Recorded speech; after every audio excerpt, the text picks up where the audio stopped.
Bonjour à tous et à toutes. Je m'appelle Bastien Bédard et je vais vous faire un bref résumé sur le produit scalaire et l'orthogonalité.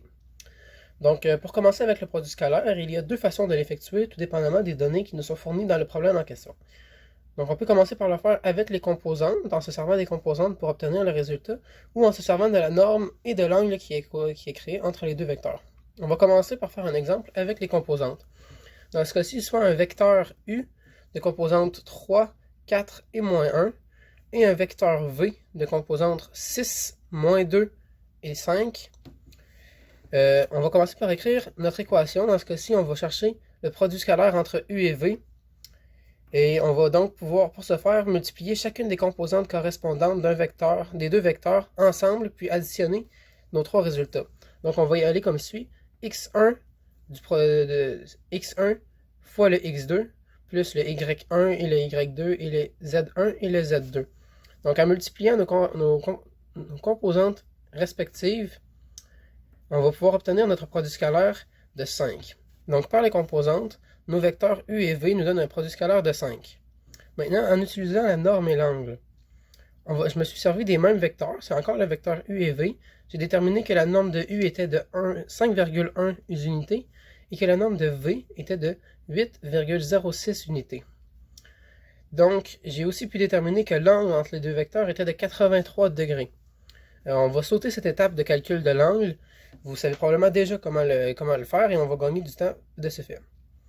Donc, si on veut calculer avec la norme et l'angle, on va utiliser l'équation qui vient ici. Le produit scalaire de U et V va être la norme de U multipliée par la norme de V multipliée par le cos de l'angle formé par les deux vecteurs. Donc, on remplace nos données dans notre équation. On va avoir 5.1 fois 8,06 fois cos de 83 degrés est égal à 5 au final.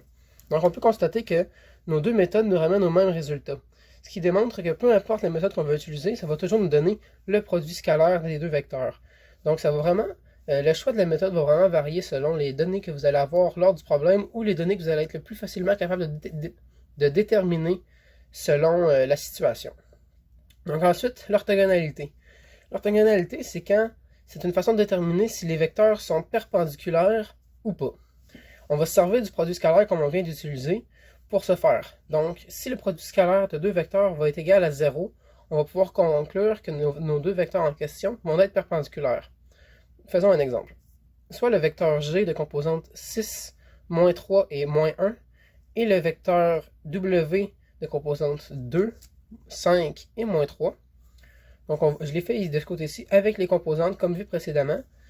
Donc, le produit scalaire de G et W, on remplace nos données dans notre formule et ça nous arrive à 0.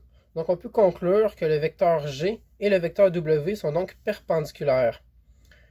L'orthogonalité fonctionne aussi en utilisant la norme et l'angle. Je n'ai pas fait d'exemple dans ce cas-ci, mais si vous aviez fait le produit scalaire par la norme et l'angle et que vous aviez obtenu 0, vous auriez tout aussi bien pu conclure que les vecteurs en question auraient été perpendiculaires. Donc, voici pour le produit scalaire et l'orthogonalité. Merci de m'avoir écouté.